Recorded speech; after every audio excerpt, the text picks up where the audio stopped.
personal history with bread.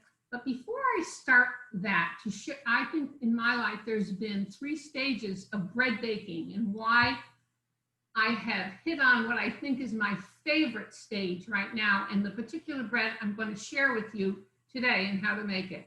I have 2 loaves that I made. I started them about 2 or 3 hours ago. The bread making itself takes 5 minutes. The rising takes, this is a double rise. It was first risen in the bowl, and now it's in the 2 pans. And I'm going to pop these in the oven so that Kristen and I, within about 30 minutes, can take them out and have a nice slice. And as I suggested, Kristen, you want to go put these in the oven? Sure. Okay. And you're good, right? There you are. Yeah. You see yourself? Yes. Good.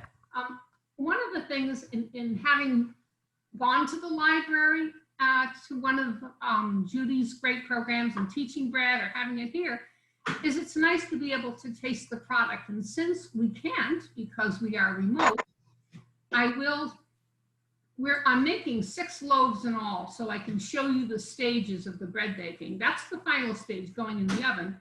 But I don't need all that bread around here, that whole wheat bread. So at the end of the day today, I'm going to slice some of those loaves up and put them in tinfoil packages at the library for tomorrow, for any one of you who are zoomed in and would like to pick up some pieces to toast. I love this bread toasted. So we've started at the very end of the whole piece, and I'm going to just start and talk about bread making and why I got into bread making. How many are you all bread bakers already? No. No. No. Well, you will be at the end of this class. I guarantee it. There's no difficulties and not a lot of time. Many years ago, when I was first married, I had a couple of the children at the pediatrician's. So not really zooming in, right?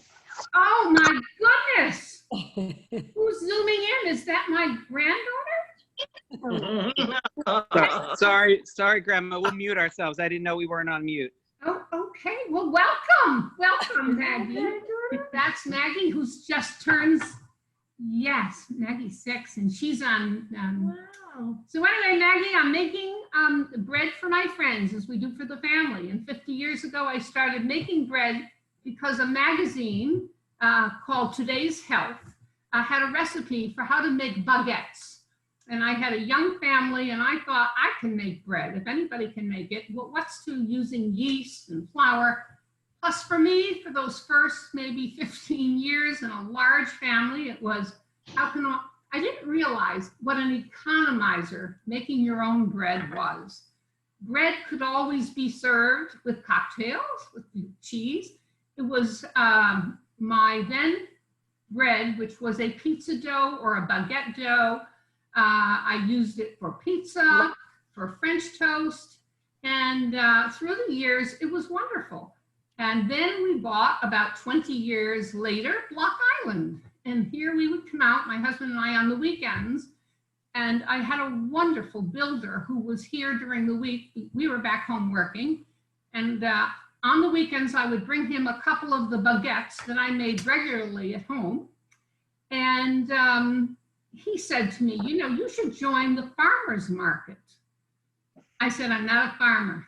I'm an educator. I've never made bread. He said, well, I'm telling you, there's 5 people at the farmer's market. This was back 30 years, 31 years. And he said, well, at the farmer's market, we have a pie maker. We have the honey family. We have people selling jellies. And he said it would be a great addition. So I said, oh, well, I'll try anything. So in my tiny little oven here in my kitchen, I turned out 8 baguettes, and I joined the farmer's market, and that was such fun. I began to meet people on the island. We were new owners. And the following week, I went back with another 8 breads. And there was a little kerfuffle between 2 of the customers who each wanted 2 or 3, and there was none left for the others. And I thought, oh my.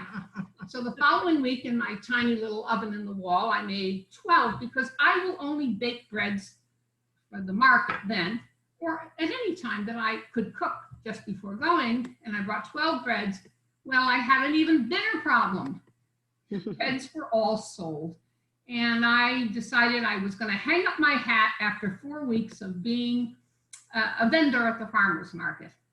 And John came a couple of weeks later and said, "How's the farmer's market going?" I said, "I was a failure." He said, "Your breads are so good." I said, "It wasn't my breads. It was the demand on the island. People wanted baguettes." And I said, "So I can't do this in my kitchen." And he said, "Do I have an idea for you?" I said, "What's that?" He said, "Well, there's a gentleman here on the island who has a Blodgett pizza oven." I had never heard of Blodgett. I had this vision of a pizza oven that was 10 feet wide, took up half your kitchen, and that's exactly what he took me to see. I said, "John, I can't." He said, "This gentleman has very fond memories of this oven. It's a very special thing for him. And he would like you to Are you have hearing it now? it, but I have to redo my kitchen." So long and the short of it is, we did redo the kitchen. I did start making breads. I was not the scone lady, as many people knew me as. I really was this person who made bread. And bread was the best thing to start baking at the farmer's market. And for years, I made only bread until I tasted a scone that I got at Au Bon Pain. And then proceeded 26 years that my husband and I were at the farmer's market.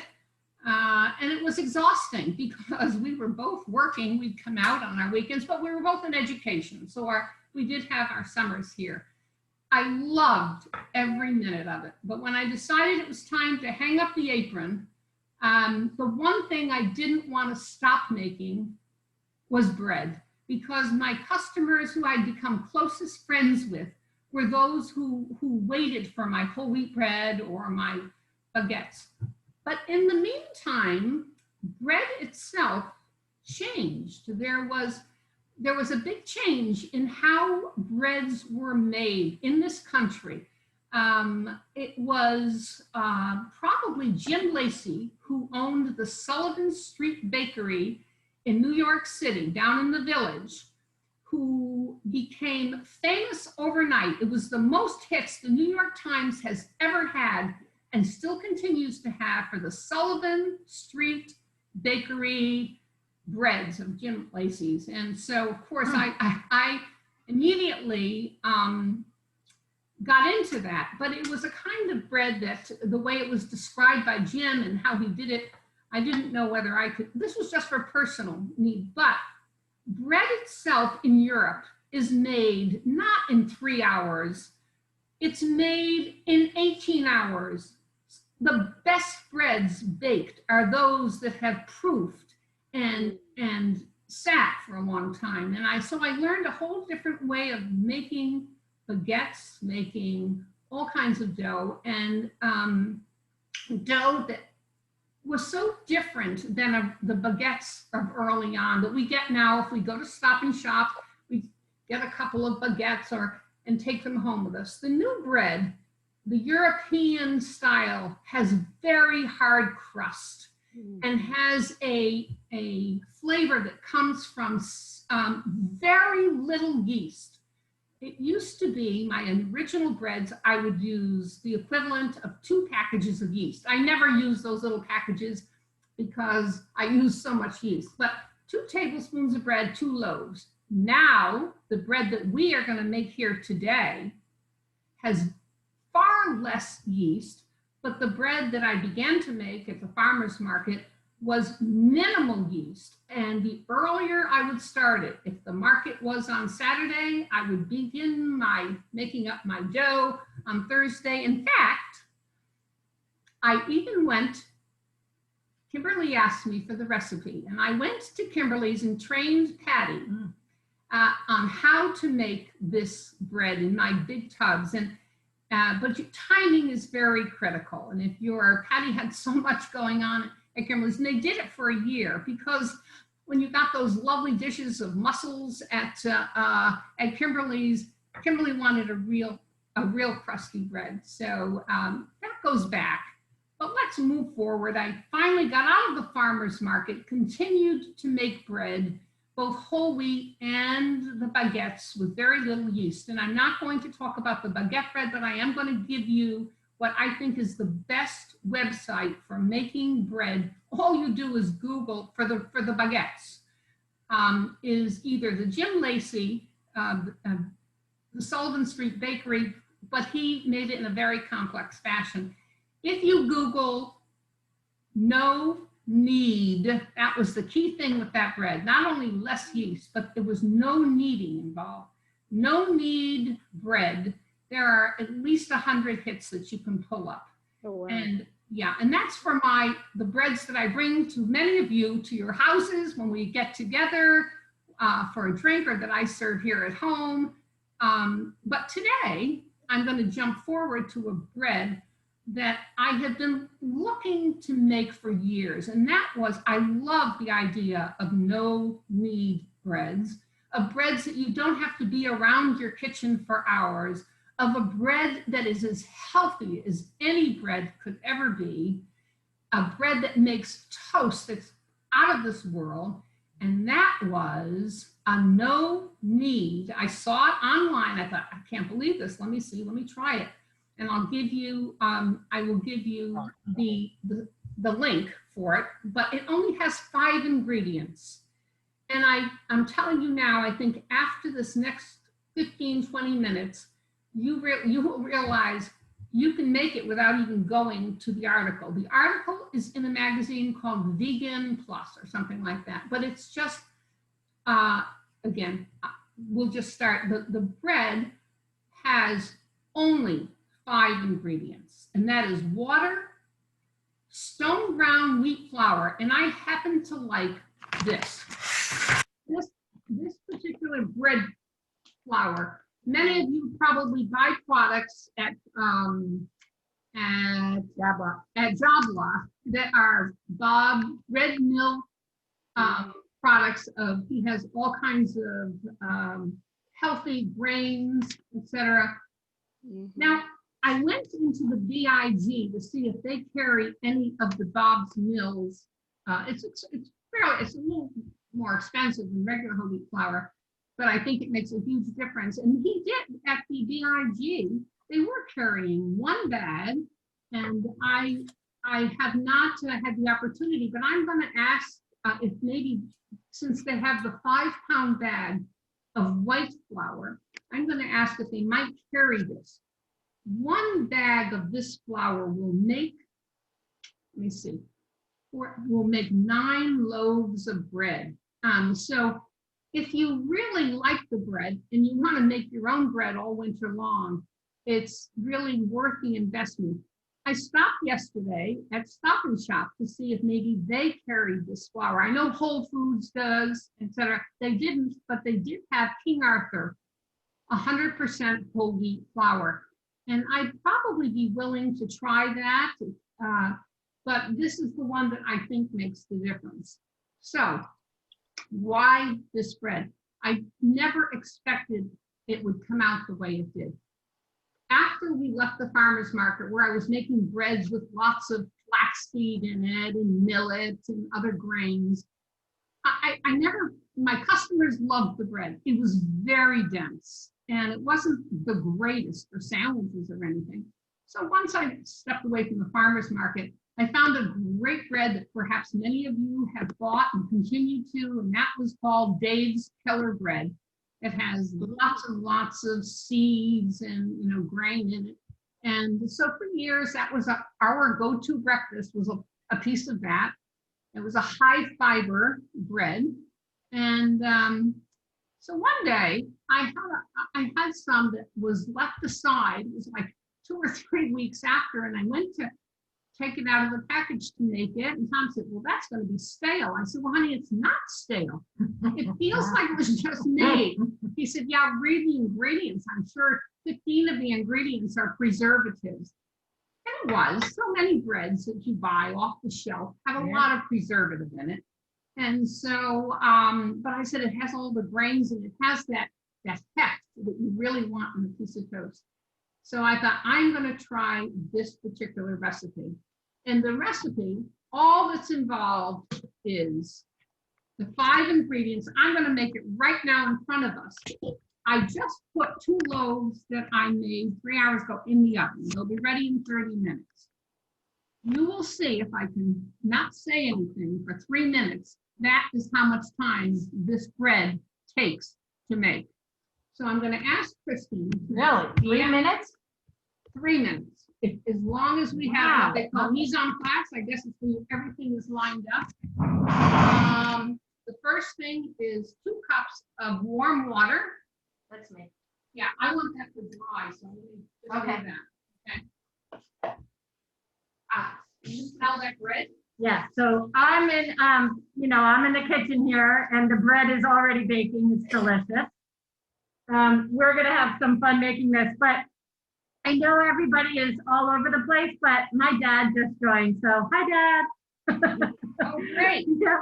He's outside Philadelphia. Hi, Dad. Kristen, Yeah. if people change to speaker view, they'll have a much better picture of what's going on. All the people will be little, and they'll have a big picture of the speaker. And is So- that, and that's what participants should do. Should we do that also, or is our camera okay? I mean, I know it's not the best. You're fine, but Okay. instead of being on gallery view, they need to change to speaker view. Right. So that you So- take up so that's a- my entire screen. Yeah, that's a great tip from Linda. Speaker view is in the upper right corner of your screen. And if you hit speaker view, it'll just be the person talking, and that might be the best way to see Pat make this bread dough. Okay. And I'm gonna leave it on gallery, and so if you have a question, raise your hand, or if you know how to use the chat. Yes, questions. I would want questions. Pat says she wants questions. So I see my dad there trying to go to speaker view. There you go, Dad. Learn something new every day. I don't think you have chat enabled because I suggested this and it didn't appear. Okay, here's chat. Chat is on? Hi, chat. No chat. Okay, chat. now maybe. Try me now, Linda. Do me a test. Okay. I may not have. All right. Are you ready? Yes. Time me. 3 minutes, right? Okay. 2 cups of warm water. 1 package of yeast. 1 package of the yeast that you buy in the long strips is equal to almost a tablespoon. Okay, there we go. 1 package of yeast. I, by the way, get my yeast in the jar. I've only found it at Shaw's, and if you're going to be a bread baker, get it in the jar. It's a far better value. A little sweetness, just a touch. The recipe calls for 2 teaspoons of maple syrup. I use real maple syrup, and I use 2 tablespoons because it doesn't, I prefer to do 2 tablespoons, that's all. You could have done 2 tablespoons of honey if you prefer, or 2 tablespoons of brown sugar. It just gives it just a little touch of sugar in the dough, and I think that actually helps with the toasting of it because it gets nice and crispy, crunchy. All right, it calls for 1/2 teaspoon of salt. My version is 1 teaspoon, and that is not, oops, we'll put it back. But some people are salt sensitive, don't want to use any salt. Salt it's not an absolute necessity, but here's my salt. And then 4 cups of flour. However, the proportions of this bread that you make, it's half water to double the flour. And you do have to make sure, 3, 4. All right, let me see. Not quite 4 cups. All right, that's it. Yeast, salt, water, flour. The bread is done. Kristen will stir it. Kristen's gonna stir that for about a minute, and your bread is all done. Really? Yes. Stir it and May I- that's it. Question? Question. Yes. Hi, Pat. It's Jennifer. So Hi, it looks like Jennifer. your water. It looks like your water is steaming. When you say warm, is it faucet warm or do you No, microwave? no, you know what's steaming, cup. Jennifer? It's my cup of coffee that I just poured. Oh, okay. And the degree of When you say warm water, is it just warm, like faucet warm? warm faucet water. Yep. Pat doesn't like my stirring job. You know, here's with bread, we all know, we just take it up from the bottom. This is gonna be craggy. No, see, we don't all know. No, it's just kind of craggy. It all comes together in the pan. Every bit of it. You stir for about 30 seconds. Got it? We've been working for more than 3 minutes, because if so, I'm gonna stop. Wow, that was it. See that? Can you all see it? Lift it up. There we So go. What? it's not mixed that thoroughly. No. You don't have to have it mixed that great. It's not pretty. And it's not dirty. And it's not. With my hands, I'm gonna I don't even have to. And then I'm gonna put a piece of foil on it. I'm gonna let it sit. The recipe in the book tells you to let it sit for 20 minutes. I'm sorry, I find it takes at least an hour or two. This Now bread, the foil, people should know, isn't even tight. There's the bread in the pan in the bowl with the foil, not even tight. And you're gonna let that sit for an hour. and here's what it looks like in 1 hour. This is the same amount of bread dough that I just did an hour ago. Oh my goodness. See how it's Wow. doing? I've not put it in any warm oven or anything.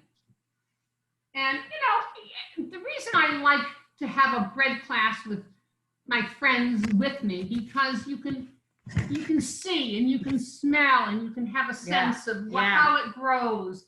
And that's why I try to make it up. You get a sense of how much that has doubled, and it started off just like that 3-minute mixing, right? So now, Pat, I have a question. yes. The question is, how do you store your yeast? And can you keep the yeast in the refrigerator or the freezer? Always. I always keep it in the fridge, but your little packages can be stored in the cabinet. In fact, look, I think it might even say refrigerate after opening. Perhaps not. I have always stored my yeast in the refrigerator, mainly because sometimes I used to buy it in such bulk that I stored it. This is this jar, which I purchased 2 months ago, has a date on it, July 2022. It says refrigerate or freeze after opening. There's your answer from Red Star. Refrigerate or freeze. Thank you. Any questions? Next. Yes, Sandra Kelly. So if it's in the refrigerator and you regular yeast have to be room temperature before you use it, or not? Does it make any difference? What is that? I said, you are refrigerating your yeast. You have to take some out and let it be room temperature before you do the baking process. No, absolutely not. No. And the other That's thing, all right. I'll give you some of my philosophy of the use of yeast. Almost all of the older recipes or newer ones ask you to proof your yeast in a little bit of water and let it sit for 15 minutes until it gets bubbly. I've been baking breads for 50 years. I've probably made, I was thinking last night when I went to bed, how many loaves of bread between the farmer's market and my family? I've probably made easily 10,000 loaves of bread. I have never, ever in my life proofed the yeast. Whatever the liquid is, it goes into the warm liquid. Sometimes the baguettes, by the way, the Jim Lacey bread that I told you about, you don't even need warm water. That starts with cold water. The one thing that will not work is if the water is ever too hot, like boiling hot, it'll kill the yeast. Yeast is a live organism, and it needs warm water or cold water, but never hot water. And the other thing is it does need to activate it well. A little bit of something sweet, honey, molasses, maple syrup, a touch of sugar. So that's not something you'd ever want to leave out of your baking with yeast. And yeast is not to be very delicately worked with. It just, whatever it asks for. And then the newer breads call for so little yeast. That tablespoon of yeast that I put into this bread, if I were making my French breads now, as Jim Lacey or some of the others, I would be using only a quarter of a teaspoon of yeast for an entire bread to be made. And people think that's impossible. But what happens is your bread sits for at least 18 to 24 hours, and it's the natural fermentation of the flour. It's the same as using sourdough. It's a natural fermentation going on. All right, so now what am I going to do with this? I'm going to put it in my pans, okay? And the recipe that I'm going to send you to says this makes 1 large loaf. I'm sorry. As far as I'm concerned, I like 2 of these. These are pans that I used to use in the market. This is considered a large loaf pan. And these are the smaller ones. I like the smaller ones because in the morning, I like a piece of toast. I don't want a great big huge piece. I also find that the smaller bread, so I'm going to make 2 loaves of this bread that I just made in 2 different pans. And these 2 pans, you saw what I put into the oven before, how they rose. Let me show you. I do put a touch of the pan spray. You could use parchment paper, and this is not right. So what I'm going to do with this is I'm going to take half of it. Right here, I'm going to put my hand in. Maybe I'll just put my hand in. I'm going to take half of it out, right? See, this was the craggy piece of that craggy dough that we stirred up before. There's half of it. I'm going to stick one in one of the smaller pans. That's it. Yeah, that's You're it. pulling it out of the bowl and sticking it in the pan. Yeah, this bread pan where I mixed it has been sitting there, the dough, for an hour or 2. Again, On the counter. on the counter until it doubles. I don't do by minutes. You know, there it was doubled, right? Yep. Now we have 2 loaves of bread rising right here. And I would say probably before we end our Zoom call, I'm going to show you this bread and it will probably have doubled. In the pan now. Right now in the pan and be ready to put in the oven. Wow. And right now, And smell that bread. the bread is good. Really, what makes this bread wonderful is that, first of all, it is so easy to make, so easy. It is foolproof. But more importantly, it tastes as though, because of, I think, the flour that's used, it tastes as though it is loaded with grains and fiber, which it is. I'm sure we've all read stories that say when you see that whole wheat flour, or you're getting a cereal, let's say, that looks, make sure it's made with whole wheat flour. The fiber content in this flour is 7 grams of fiber. That's a lot of fiber. That's more than a bowl of bran flakes would give you, but it makes a piece of toast in the morning. I love it toasted. However, when it comes out of the oven in a little bit, it's just great as a snack with a cup of coffee, but in the morning, there's nothing better. It fills you up. What did I want to say about the bread? Oh, 2 days ago, I was in Hartford, and I stopped to visit my son, and he and his wife are very much into the, they are doing their exercises and they're into this grain and that grain. And she served me a little of something with some chia in it, and it was great. And so I said, Mary Kate, I brought you a loaf of my latest bread, and I want you to try it. She said, okay. Now, I might not hear from Mary Kate. She's very busy. She might even be listening in right now. She's got her business. She's got her 3 children and all. She called, she texted, and she emailed all within an hour. Pat, I cannot believe that bread. She said, I toasted it this morning for John and I with our peanut butter, or he has almond butter. She said, I need that recipe. That is so amazing. It has a far better flavor and texture than I would say those breads that I made for the farmer's market with, 5 different kinds of grains, hours of kneading, hours of rising. This bread is better than every one of them. And it will cost you about 80 cents a loaf to make. And calorically, if you made it in the smaller loaf pan, and you slice it into 12 half-inch slices, it's only 75 calories a slice. And yet it tastes it's very, very filling. The reason I have this pie plate out here, by the way, is some people may say, well, I don't have a bread pan. And you saw that when I dipped my hand into that, I was able to handle it. If you don't have a bread pan, I would not use a cookie tray by any means, but you could use a small casserole thing or just an old craggy, pie plate that you'd spray, and it would make 2. That particular recipe that we've just made would make 2 of these. If you would prefer to have something in a round pan, or if you don't have a loaf pan. What else can I tell you? Pat, may I ask a question? Sure. Another question. Can you, if one would be inclined, could you add other ingredients like Oh, sesame? absolutely.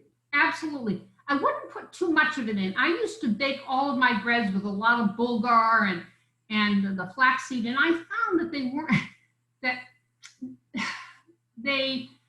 yes, it added a lot of fiber and some good things to it, but don't do too much, because then it made it more difficult to slice and so dense that it wasn't as pleasant. I'd start with a small amount. If you have a favorite like flaxseed or chia, or first of all, you can read up in any book or Google how much do I have to pre-soak, let's say, bulgur before putting it into the bread. I would do bulgur. You can buy all kinds of books about baking bread. This is one I have. It's a Josie Baker bread, and it's all about breads with lots of additives. Again, dark breads, and I think you might have it in the library. But I used to pore over this book and made many of the recipes. They would take hours. It's not that I don't have hours. I don't mind doing it, but I don't want to spend a lot of my time making anything. I like easy way out, but quality. And I found this bread that offered that. But Pat, could you put like raisins in it or something like that? Like those kinds of things. Yes. Yeah. So Yeah, I would. currants. I think if you're putting raisins in, I would soak them for a little bit, and maybe a half a cup of water, maybe even a half a cup of rum. I don't know, whatever. and maybe use just a little less water in it. I do find I'm not an exact cook, so I throw stuff in, I take a little out. I find with this whole wheat bread, that proportion of 2 cups of water to a precise 4 cups of flour is necessary. So if you put a few soaked raisins or soaked grains into it, I don't think, I would make it first without putting anything in, so you get a feel of what that dough is like. Mm-hmm. Because you don't want to put too much of anything that might add liquids that might not make it perfect. What else? Pat? Yes. Yeah. It really seems to, is it really that, I guess I've always been scared of bread. Is it really that easy? You can add the ingredients just the way you did it, very simply. There's no order, there's no. No. I mean, so many recipes. I have to say I flubbed here and there by not reading the recipe all the way through and doing things in the same sequence as the cookbook told me to. but bread is very, very forgiving. I know, Gloria, you told me about your big mistake, but listen, didn't we make something good out of that? We made Gloria's boule into ciabatta. Because she said, well, my bread dough didn't do whatever it was supposed to do, whatever your story was there, Gloria. It was a real disaster. It was, I was the only one, I think, of a class of 12 people who came home. The dough was wonderful when I brought it home, and I thought I was following every direction in terms of kneading and then letting it rise and covering it. And I even heated the kitchen up, because I would look at it an hour later and it wasn't rising, it was flat. And as I told Pat later, it was the shape of a deflated football. Okay, and but Pat had this sort of, I loved the storytelling before we baked, and the storytelling was, when you bake bread, you can bring it to your friends and your family, and you bring a bottle of wine, and you wrap the bread lovingly in a wonderful checkered cloth. And so I had that vision in my mind, and I was determined that I was going to bear a gift. We were visiting our sister-in-law in Newport, and so I poured over this and prayed over this bread. I cannot tell you.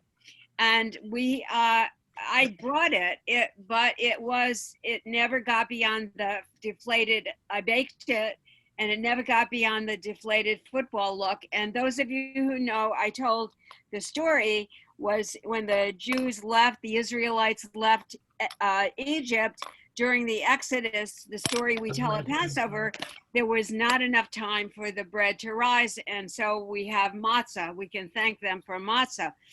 But all I could think of was, here you have had, Gloria, this same experience. This is what the Israelites have gone through. You've just experienced it. And we get on the boat, and I have the bread wrapped lovingly. I found a beautiful cloth for it. And it was in a basket. And who should be on the boat but Pat? And I'm sort of really kind of choked up about the whole thing and thinking, what's my sister-in-law going to think? Her name is Anita, and she's going to think, first of all, you've never brought me anything you baked in 30 years, okay? So what is this thing? And then I'm sort of going over this. So I see Pat, and she says, so Gloria, how did the bread come out? And I say, as a matter of fact, I have it. And she says, please show me. So I hesitate, but I unwrap it. And Pat, of course, with her wonderful enthusiasm and optimism and always encouraging people, says to me, Gloria, you've made ciabatta. And to be very honest, I did not know what ciabatta was. She had to tell me. But that's my sort of disaster turned what? we ate it. We toasted it in the morning. The next morning, we cut it up and toasted it, and the taste was wonderful. But that was my story. Really? And I've never tried to bake bread again. I'll write about it. I'll tell a story about it, but I won't try it. I may try your bread now. Oh, Gloria, you'll have to. And I really would welcome having everyone come for a lesson of hands-on. The breads, and maybe we'll do it at another time. I didn't want to confuse with making the baguettes that I make with very little yeast. And what you did, Gloria, is perfectly all right, because sometimes that wet dough from the Sullivan Street, sometimes it gets a little flatter than you want to. And when I bring it to the table with dinner and put it in the bread basket, people love it because it's so crusty, you know. You were saving, the saving grace. All right, Gail has a question. No? Yeah, you use a metal. Can you hear me? Yes, yes. Can you hear me? Yes, I can. Yes. You use a metal bowl and metal spoon, and can you use anything like? And also, I just wondered, can you make rolls out of that same recipe? You know what? You can make rolls. Yeah, that's another one. I was almost going to bring upstairs a bowl that a young lady I met here on the island when we first moved here. She lived here in our house. And she loved the fact that I'd come and I'd make bread and I'd always share the bread with her. By the way, bread is wonderful to share with friends. When my daughter-in-law called yesterday, she said, Pat, I am making that bread for everyone for Christmas, wrapped in a thing, and I'll even slice it for them. Anyway, bread is, where was I going with this? The bowl. Oh, the bowl. You brought it up. Okay, so Maggie was living in our house at the time, and she bought me this huge bowl when she was up in Vermont. It was a pottery. It weighed about 50 pounds. And she said, now you have a proper bowl for making all your bread. And I'm thinking, I would make it out of a dish pan. I mean, the bread, the quality of the receptacle is only important to realize that when they say that bread will double in bulk, sometimes it triples in bulk. And so therefore you always need a bowl that, a real bowl that gives you room to, now this size of the smaller steel bowls and this great big bowl that I made, the one that we just made together that's in here growing, is my favorite. But when I am making a lot of bread dough, let's say, well, we had a Democratic Town Committee party here some years ago. Okay. And we thought, well, what are we going to serve them? And I thought, well, I'll serve. Then I had my great big ovens. I think we made 4 huge pizzas, you know, so I needed to make my dough in a huge plastic container. So the container size, and sometimes this breads will say, take a wooden spoon and stir your bread dough. I don't like wooden spoons. I like really hefty steel spoons. Something that if your dough is very dense, that you can really get from the bottom of the pan up. I like a non-bendable tablespoon, mixing spoon. As long as it does the job, I think that's what's important. The size of the bowl, whether it's stainless steel or pottery or what have you, for making bread, and just using the right spoon. And if you have to start liquids out warm, that's the other thing. Oftentimes recipes will have you using 3 sets of receptacles. Mix the yeast here, do that there. For me, that's problematic because it's steps that I don't really need to take, but you learn that really from doing. So Pat, can you double the recipe? Oh, yes. Not only do I double this particular recipe, but what I really like to do is to make 3 loaves of the bread. That we should go check our bread. 3 loaves. So I would then, you tell me, somebody answer this. I just made 2 loaves with the recipe I shared with you. What would you do if you wanted 3 loaves? Is it done? You do 3 cups of water and 6 cups of flour. You got it. You got it. With like a tablespoon and a half of yeast and a little bit extra thing. Just double Guess it. what? Our bread is coming out of the oven for Kristen and I to have a. Did everybody just see the post that the doctor has COVID? Yeah. What? No. What? They're closing the medical center for at least till Saturday. For what? Oh my word. Doctor has tested positive. The medical center till Saturday. Oh. Dr. Warka? And what happens to all the people who have been in the medical center this week? I have an appointment. Wait a minute. I was in the medical center on Monday. Oh, I was there yesterday, actually. Not with him, though. I saw him, yes, on Monday. Okay, watch here, okay? And we'll get through this. Great medical center, great doctors, great problem solvers. It'll be handled. But we'll all hear about it. I overcooked this bread because we were all talking.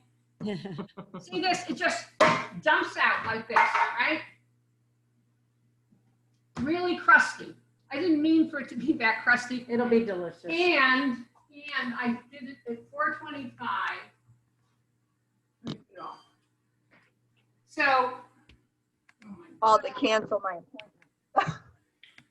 Oh, well, Do you want, but you all need 425? I have a bread question before we get close to wrapping up here.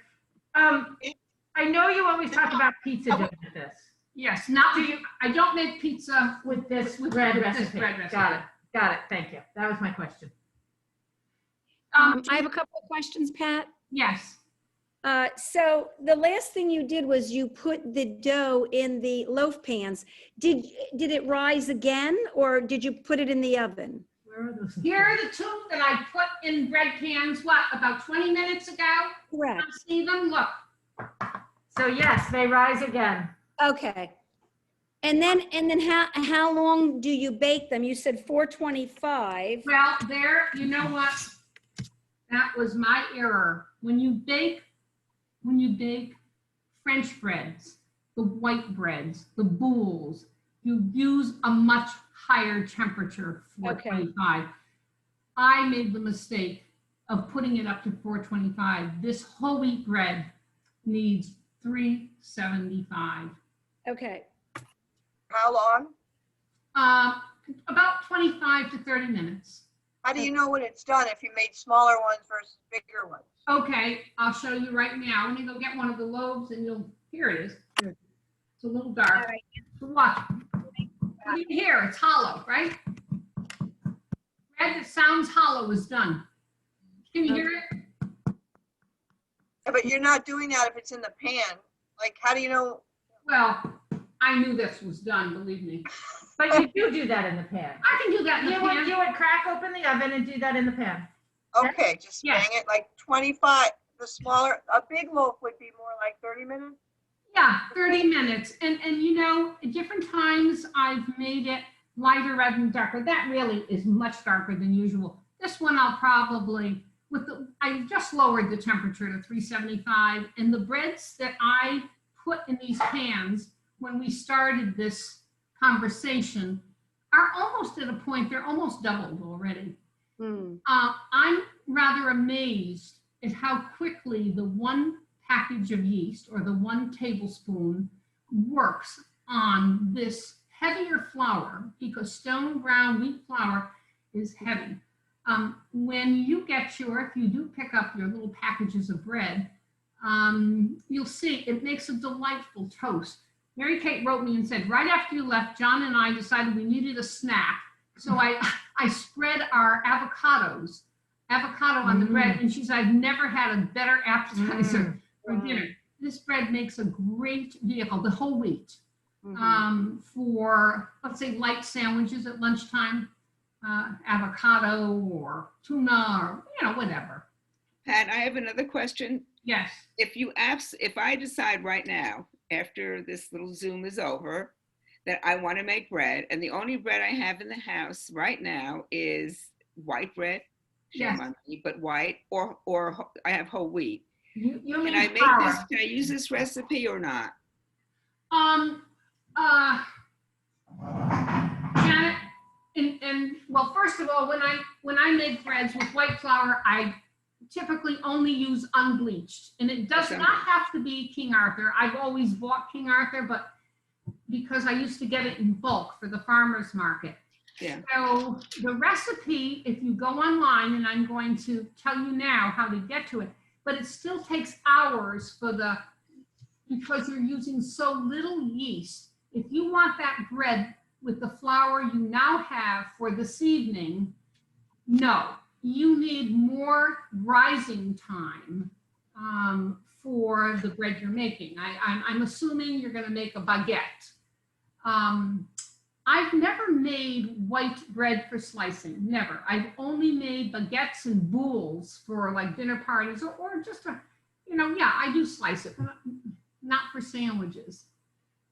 Janet, Sometimes I mix the white bread and the whole wheat, I think it's whole wheat together.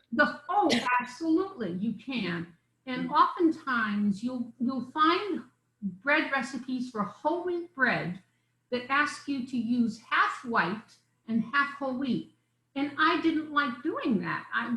The reason I love this bread is that it's all stone ground whole wheat and nothing else. Mhm. And it has just a great texture to it for both toasts and sandwiches. But a lot of people will, sometimes I'll put some whole wheat flour in my making the French breads or the boules. That's all right. I'll even put some in my pizza dough. You know, I use the same recipe for just about everything. And someone asked before about making rolls. I think that was you, Gail. You can make rolls out of this bread dough. What I would probably do, here's the big bowl that's right now proofing. See, this is the one we just made, right? What I would do is, if you wanted to make rolls out of this, I would dip into, look, you see what I've got here? You see I've got a wad of bread, oh yeah. I would take a mound of bread, of dough, and you could spray a pan and put some little rolls in here, and it's no different than just having the bread. I see nothing, because the dough is sticky, so it doesn't work. It doesn't lend itself easily to making rolls out of it. So that kind of answered our question. You could do it. You could make rolls out of this. I think it's really best made as loaves of bread. And if you I have another question or two. You don't use any kind of a wash on it, right? And how about freezing them if you make 2 or 3? Absolutely. That's why I liked making 1.5 recipes is what I generally make myself, because there's one that we're slicing and I keep it in a plastic bag in the refrigerator on the counter. There's one that I always give away, and then there's one that's in the freezer. Okay. And so I like to make 3. It freezes beautifully. Oh, good. But And no wash on it. No egg. no wash on, it's just a step, and I don't think whole wheat bread calls for any shiny exterior. That's what I thought. Okay. I just wanted to be sure. Okay. And the other thing that I think is key to this whole wheat bread is after it has sat out for a couple of hours, including these burnt offerings to the gods, it slices very, very nicely. And then I for the one that I'm using, for that loaf, I'll do all of my slices. Tom likes a thick slice. I like a thin slice. So I'll do, you know, some of them 3/4 inch slices and some of them 1/2 inch slices. Where did you say you got that stone ground flour? I got mine at Job Lot, but because of COVID and because of the run on flour and yeast and certain products, it's hard to find. My son-in-law, who was, I think, on this call, his mother picked them up at Wegmans in the Boston area. My daughter-in-law ran right out and found it at Whole Foods. But the best source of all for Red Mills products is Job Lot. Job Lot is great. And you just keep asking for it. They'll have 4 bags in one of their boxes. If I see 4 bags, I buy them. Not that I go through it that much. I knew I was going to be doing this class, and I know that I'm going to be making some loaves to give away. So, but it's not sometimes as easy. And I would like one of you to try perhaps the whole wheat flour made by the whole wheat, the unbleached, the one that was at Stop and Shop. King Arthur.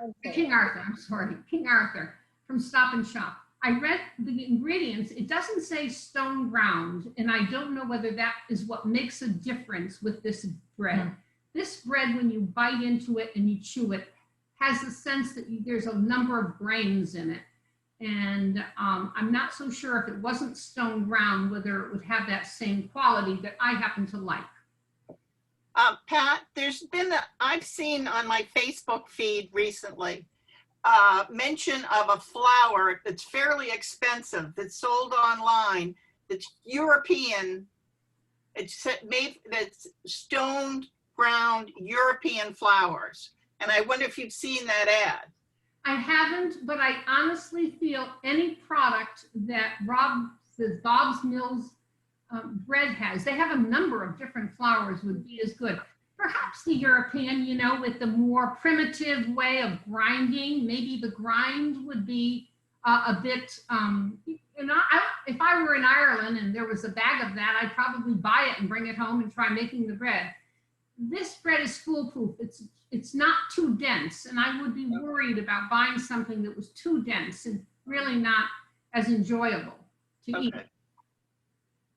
I don't think I'd go to Europe for my flour. We have good quality. Good. Well, I do know the Europeans use a different kind of wheat. They use a harder wheat. Sure. You know, I talk about flour and things because I make bread, but I have a son who has 3 years, a brewery. And he tells me about the apples that he has searched out in the state of Connecticut. He needs a particular apple. The brew right now, there's an apple fest and whatever. I mean, he makes maybe 12 different kinds of beer, and he goes to different places to get the fruits that are in some of the fruitier beers and stuff. And I never realized that when you become an expert, and I'm not an expert in bread making, it makes a big difference, the kind of flour you use and the grain that it comes from. I mean, he buys the barley from a certain miller in Connecticut. I never would have thought of that. I thought beer is beer, but it's not. And the same with bread. You're right. So, Pat, I just looked at my cabinet. I have King Arthur 100% whole grain, whole wheat flour. Could I make this recipe with that? That's it. Hold up the flag. Well, I gotta take it out of the plastic. Oh, no, that's okay. That's okay. I keep all my whole wheat flour. Is it fairly recently purchased? Whole wheat flour, if it's kept for a long period of time, could possibly go rancid. Okay, it hasn't been that couple of months, maybe. No, that's fine. So 100% whole grain, whole wheat. Yes. I can bake this. Okay. Yes, that's just, go hide it. Someone will come and take it from you. It's like. Yeah, well, it's not what you said. It's not the stone ground. Yeah, it's not stone ground. Whole grain, whole wheat. Whole wheat, stone. Mine is 100% stone ground, and I'm thinking that makes a difference. But in a minute, I would make your bread also with the whole wheat. Whole wheat is whole wheat. Okay, I'll try that. Getting a bit more of the roughage from this bread. Okay. No, I just want some clarification. So the bread that Roberta is going to use is okay to use this recipe that we just learned? Yes. Okay. Pat is saying yes. This says this fiber is 11%. Okay. You know, Because I'm on Amazon right now trying to order the stone I'm ground. in my cabinet, and I just want to show you something about the difference in fiber, which is so very important, especially if you are getting a little on in years. Here's my white flour I just picked up just to do cookies. Fiber, dietary fiber, less than 1 gram for a quarter cup. Bob's Red Mills, 7 grams of fiber. This is 11, it says. 11 for how much? For what? 11%. Well, 11%. 3 grams. 11%. 11%. Yeah. Mine is not reading. We're doing apples and oranges with percents and per serving. So Janet asked a clarifying question. This is 100% stone ground whole wheat, and Roberta's going to try whole wheat. And I would have no problem with that. Yeah, this is the bag I have. That's the bag I have. I just took the plastic. Yeah, there you go. Yeah. Yeah. But it's not stone ground, but it's whole wheat. And it's 3 grams, 11% per serving. 3 grams. Fiber. So 3 grams of fiber. So it's half the fiber. 3 grams of fiber per. This is for a quarter of a cup, but a quarter of a cup. That's what this is too. This is a quarter cup serving. A quarter of a cup would be 11 grams of fiber in yours? No, 3 grams of fiber. Now mine is double. Not that Okay. that's that important. All right. I didn't buy it because of its high fiber, although that's very good. I bought it because I like the chew. The chew that it has really makes it a very enjoyable breakfast, lunch, thin, and you can slice it thin for some of those, as my daughter-in-law says, your avocados sliced on it with tomatoes and things. It doesn't get in the way of other flavors. I think baking bread. I remember once some terrible tragedy occurred in the lives of one of our friends, and I was stunned. It was something that I'm listening to the radio, and I was stunned, and I thought I didn't know where to turn. And I remember where I turned and I went and made bread. There was something about, this was years and years ago, but I used to make bread a lot. I needed to get my hands, I needed to de-stress. I needed to just focus on something that was positive. And making bread can be a wonderful, wonderful thing to do in that sense. It's also a wonderful item to share at the table, to share as a gift, to share with your family. I know one of my grandkids popped in. I used to go to the kids' nursery school when they were quite young. That goes back 50 years. And I would make bread dough, bunny rabbits for Easter and stuff with certain kinds of bread. Children love to get their hands into helping make bread and to understand why bread grows with yeast and how good it is. And then I'd make them eat the bread that they made, and then they had to eat it because sometimes those hands were less than perfect when that bread was shaped. But anyway, I find bread also frugal. It's wonderful during times out here on the island where you want to have fresh bread or what have you. So how about your experiences with making bread? Why are you even? Pat, can I make a suggestion? Actually, this is a suggestion for Kristen. If she could set up a Google group, an email group, so that if anybody who's for the email addresses for the people that were at this, if we could have a place where we could post our experiences with the flowers we used wherever they are, would be really helpful to everybody. Okay, and so is that a good suggestion, a Google email group? Or I wouldn't have to do a Google. Navigate that, right? Like you've all trained us with the BI bulletin, right? We're all well trained in that. Well, anybody could call me. Pat's also saying anybody could call her, but I think as this is ongoing, we'll set up a Google group. Laura and I will work on that.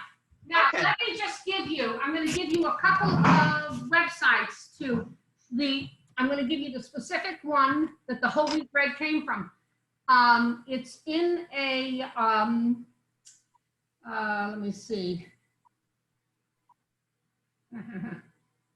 Whole wheat bread. Okay. The website is Jenny Can Cook. The whole one word, Jenny, Jenny, cancook.com.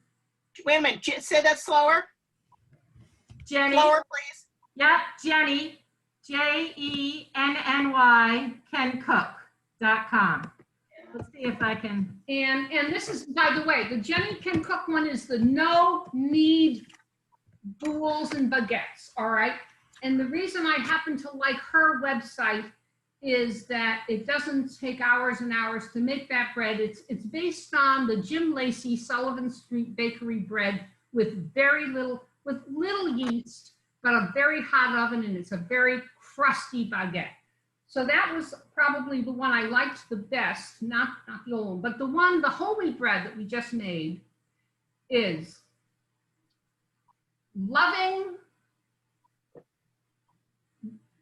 Loving It Vegan, all one word, LOVINGITV as in Victor, EGAN.com.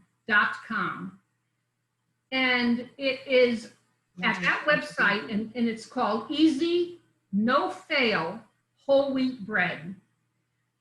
It's a rather lengthy article, and it's a very interesting article about, and it has the whole wheat bread there. If you're you just want to see the recipe, go online and go right to the bottom of that article. It's called Easy. I think if you typed in Google, Easy No Fail Whole Wheat Bread, but it's on the Loving It Vegan website. What was that middle part? Loving ITS? IT. It Vegan.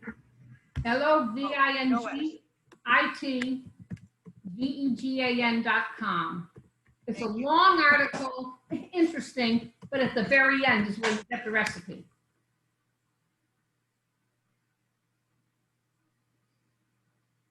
And for what it's worth, I keep my whole wheat flour in the refrigerator because of what you just said. I should have. Absolutely, Steve. For the whole wheat, I would definitely, but yeah, leave it out on the counter for a bit before you start making your bread. It would cool down your water awfully fast. So the JennyCanCook.com one, is that where your baguettes are in there too, the one you do? Yes, that's where the Jenny article is the no need white baguettes, you know. And that's, by the way, Janet, that would be a good website for you for using your flour, maybe with a handful or two with the whole wheat in it. Okay, and that's the recipe you gave to, you work with Kimberly's on, right? Yes, yes, yes. Or I guess I could use the straight, I have the, or straight whole wheat. Oh, there you go. Oh, I would go to the whole wheat. I mean, Yeah, because now in Arizona, what time? Oh, it's, well, 2 hours behind. It's 3 o'clock, a little after Okay, 3. so if you want that bread at 6:30 tonight for you and Ted, you could start it right after we get off. I know, I could. Boom, boom, boom. Give me a call. Yeah. Let me know how it's. I have the same bread that Roberta has, the one that the same whole wheat one. Oh, you do? Great. Yeah. Great. I would love to hear from any one of you as to how the breads turn out. If you, I think it becomes. The other question I have is that any, and I think you may have said it, but I missed it. Any stone ground flour would be okay, not just. Yes, yeah. What I didn't expect when I made the bread, that it would have the quality of a bread that had a lot of ground up seeds or some. I like that. Yeah. New York, I'll go in when we're there, get a bagel. They tell me it's got 150 kinds of seeds in it. Oh, it doesn't. It never has what I regard as a really nice chew from the whole grain. And have you ever bought bread at Sullivan Street yes, Bakery? I have. When we were in New York, actually, he became not less popular, but a new bakery came in from France, from Paris, and it was called Kaiser Breads, and their baguettes were, and they opened up 7 different shops, I think, in the last maybe 6 or 7 years. But I read a very sad article just recently that because of COVID, the Kaiser bakeries that not only had the breads and the desserts and the finest croissant you ever could eat, and soups and salads, they took off like gangbusters, but many of their stores have had to close up. That bread at Kaiser Bakery, it sounds German, it's a French chain in Paris.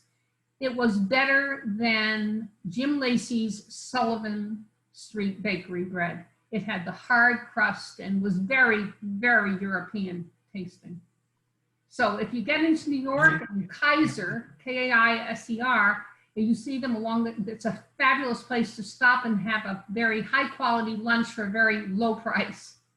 And the best breads and desserts ever. Any other bread related? I gotta put my 2 loaves. Look they're all ready. Yeah, look at them. Kristen, go put these back. I think Look at these 2 now. These 2, when we started out, I took these out and slammed them in here. You saw that looked like, it didn't look very pretty, but it's looking pretty now. And it'll look a lot nicer. You know what I'm gonna do? I'm gonna even try slicing this and show you. Here, let me get. Here, why don't you stay by the people? Okay.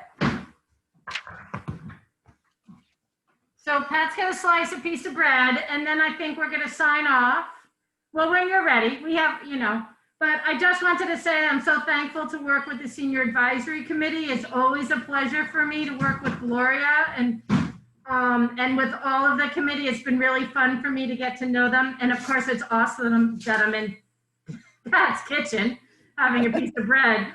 But, that was bad news we just got about our own medical center, but we are committed, the Senior Advisory and the Island Free Library are committed to bringing us all through this, and we're going to stay in touch. This is the safest way for us to stay in touch, and we're going to keep at it. So We're going to eat whole grain bread. And we're going to eat whole grain bread. So, we are going to keep at it. We have this series lined up. We're going into Sandra Kelly's kitchen next week. And then we have other people on tap, and this is how we're going to stay connected, and I hope that you join us. All right. Thank you, Kristen. There was the loaf of bread that I overcooked, but once I get through the crust, you can see it slices beautifully. Now there's a nice thin slice. I like thinner slices here. Ah, it smells fabulous. Can you see it? It looks great. That's Looks great. Wonderful. and so many breads that you make that have lots of grains and stuff in them, they don't slice nicely. I love this one because I can slice the whole thing up. Isn't that good? Good. Yummy. I'm gonna have packages. I wish Sherry and Janet, who else is I have to send them to? You just have to come back to us. We'll be back. I'm going to make it. Might be a day or two, but I'll let you know. Yes. Good. It really, Thank you all for wonderful. This is coming. wonderful. Thank you. Yeah. Thank you so much, every one of you. And thank you, Thank you, Gloria and thank you, Sandra. Pat. This is great. Wonderful. This was a lot of fun. Wonderful. Thank you, Pat. And nice to Kristen. meet you. And Kristen, thanks Yeah. so much. Gloria, will the meeting ID and password be the same next week? Kristen? Sure. is Sure. What was it? Food? Yeah. Yeah. Yeah. Just Yeah. look for it. Okay. Thank you. Mhm. I didn't need a password. Just click. Hi, thank you. Okay. Here, everyone. Bye, everyone. Thanks again, Bye. Kristen. Bye. Bye. Maggie, are you still on? Bye. Yes. Bye. Maggie. Yes. Good. This, no, wait a minute. Good job, Pat. What?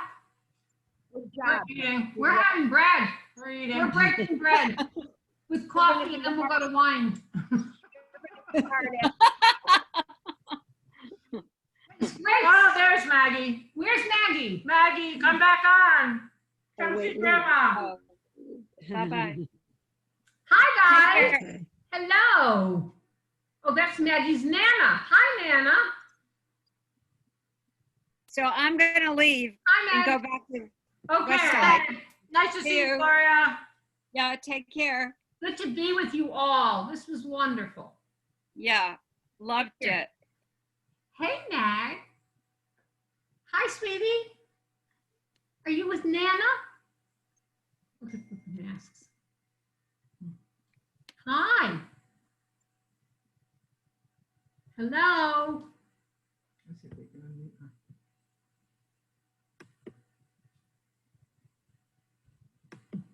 I just learned how to unmute. Good job. Hi. Good job. How are you? How are you? That was a wonderful, wonderful presentation, Pat. Oh, thank you, Margaret. I did not have a pen or a pencil to write it down, but I'm gonna make it. You know who's gonna love this bread is your son, Gregory. He likes Yes. whole wheat whole fiber. So Well, I'm not making it for him. Ah! He has a wife that's a wonderful baker. Yes. I just knocked over a glass of water. I'm cleaning it up. I can't believe that you guys were on. Where's Patty? Patty I just said to them, are there any elephants upstairs? I heard a herd of elephants up there. Say hi to Grandma.